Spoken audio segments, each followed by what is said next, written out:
We are suggesting a new model for understanding matter that leads simple quantum gravity theory, where all major gravity phenomena can be described and predicted without any knowledge of Newton's gravitational constant. Further, for the first time, we get a quantum wave equation that is consistent and actually indirectly predicts gravity. We postulate that all matter and energy at the deepest level only consist of indivisible particles moving at a constant, unknown speed in the empty space, but standing, absolute still at collision with each other. Empty space, in which the indivisible particles can move. When such an indivisible particle is moving, it is pure energy, and when it is colliding with another particle, it is pure mass. That is, the collision itself is mass. It is a totally binary system.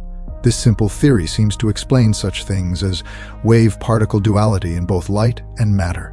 For simplicity's sake, we can think of atomist ideas, and also ideas held by Isaac Newton, who stated, "All these things being considered, it seems probable to me that God in the beginning formed matter in solid, massy, hard, impenetrable, movable particles of such sizes and figures, and in such proportion to space as most conduce to the end for which he formed them, and that these primitive particles, being solids, are incomparatively harder than any porous bodies compounded of them, even so very hard as never to wear all break in pieces, no ordinary power being able to divide what God himself made one in the first creation. While the particles continue entire, they may compose bodies of one and the same nature and texture in all ages. But should they wear away, for breaking pieces, of nature of things depending on them, would be changed. Those minutes, rondeurs, swimming in space, from the stuff of the world, the solid colored table I write on, no, less than thin invisible air I breathe, constructed out of small colorless corpuscles. The world at close looks like the night sky, a few dots of stuff scattered sporadically through an empty vastness. Such is modern corpuscularianism.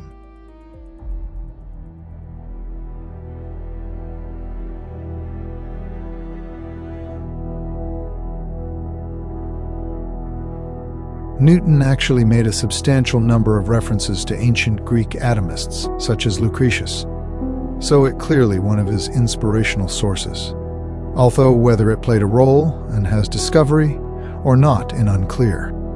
The point is that even Newton took indivisible particles seriously as the constituents of matter and energy, an idea going back at least 2,500 years to the Greek atomists, while several modern physicists like Schrödinger also spend time studying ancient atomism. It seems like little came out of it. However, we think that modern physics give up on atomism before investigating it adequately. As both historians of science and scientists have noted over the centuries, breakthroughs in scientific research idea is partly about luck stumbling over a combination of ideas, and putting them together into a form that suddenly makes sense also takes skills. But that is not the whole story.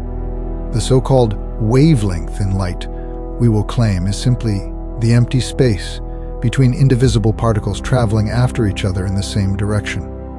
Again, maths is constituted by collisions between indivisible particles, and this is the pure mass. This means maths will have two important aspects at the deepest level, namely the number of collisions in an observational time window and the length of each collision. The length of each collision can be measured as time or as length, that is, in space or time. In observed element rep particles, such as electrons, we envision minimum of two indivisible particles traveling back and forth over the reduced Compton wavelength of the particle at the speed of light, and then colliding with each other at the reduced Compton time interval.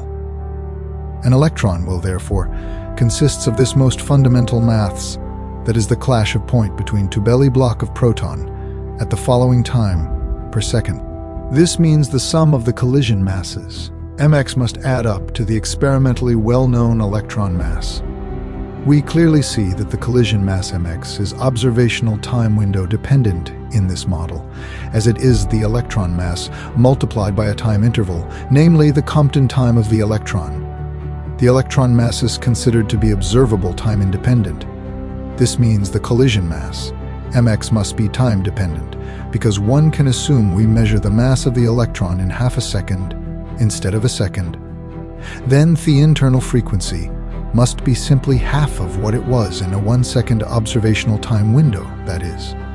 This means that in order to still have the mass as 9.1 times 10 power negative 31 kilograms, the collision mass must now be reduced to twice the size of what it was earlier.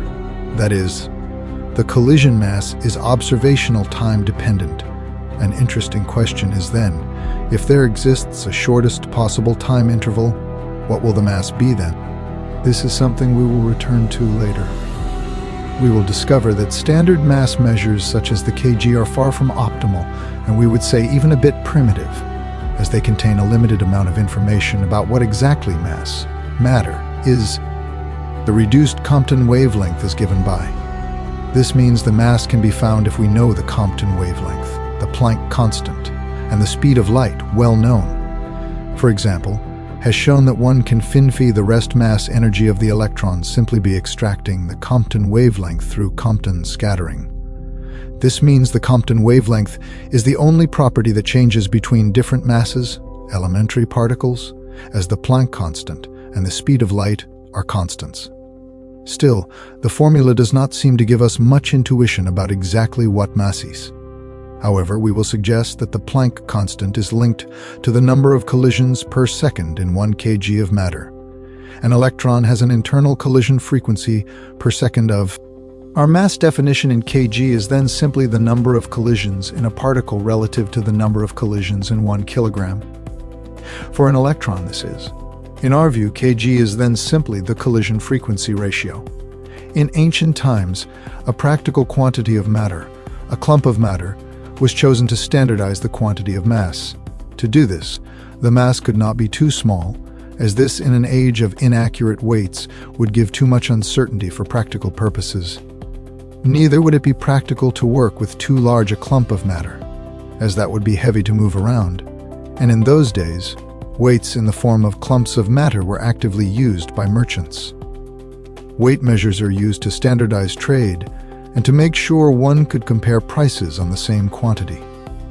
This led to the establishment of 1 kg as the standard for a clump of matter, an example of which has even been stored in Paris, and until recently have been the universal standard. Recently, analysis has offered the idea that the Planck constant creates the weight standard, as the watt balance can be used to measure it very accurately. From this, we can find 1 kg. For observation time intervals considerably longer than the Compton time, the mass of elementary particles is observational time independent. For example, in half a second, the number of collisions in an electron is half times 7.76 times 10 power 20, and the number of collisions in 1 kg will be reduced in half, so the ratio stays the same.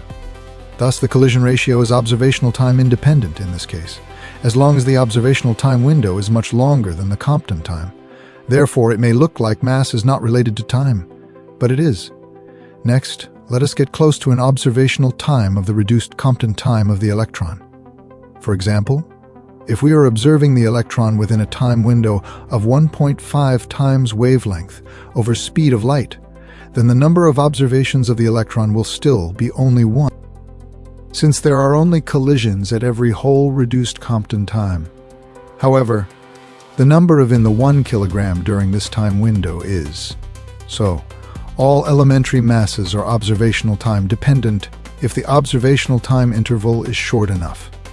If we plan to observe the electron in a time interval shorter than the electron Compton time, and do not know when the last time it had an internal collision, then its mass will be probabilistic. A fraction of a collision is a probability, as we only can work with integer number of collisions. There cannot be half a collision, there have to be n collisions, where n is an integer, or no collisions at all.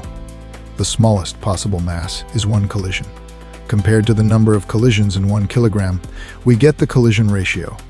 However, If we reduce the observation time window, but keep the frequency of one constant, then its mass will keep increasing. A particle with frequency of only 1 is what we can call the mass gap, and it is indeed 1.17 times 10 power negative 51 kilograms per 1 second observational time window. If the observational time window is half a second, the mass gap will have twice the collision ratio above. This because only the number of collisions is 1 kilogram will be reduced. Assume for a moment a shortest possible time interval is the Planck time. Then the collision frequency of the mass will be, which is Planck mass. Physics still debates whether the Planck length and Planck time are the true limits of reality. Most scientists think they are, but some believe there's no minimum scale at all. Traditionally, these limits come from 3 constants: the gravitational constant, the speed of light, and the Planck constant. But a deeper idea is emerging. These scales might come purely from gravity itself, suggesting that gravity isn't just a force, but something more fundamental. Even mass may need rethinking, not just as how much matter, but as a pattern of microscopic interactions, including how long and how often they occur. That missing piece, collision time, could be directly tied to gravity.